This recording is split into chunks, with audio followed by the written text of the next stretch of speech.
పసుపు తాడు ఒకటే మహాభాగ్యమై బ్రతుకుతుంది పడతి పతే లోకమై.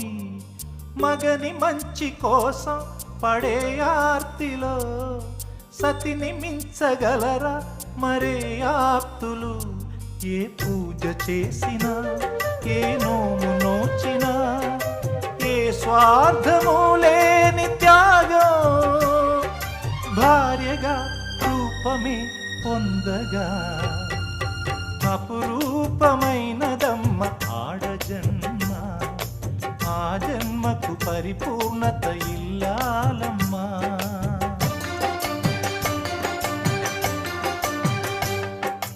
అపురూపమైనదమ్మ ఆడజన్మ, ఆ జన్మకు పరిపూర్ణత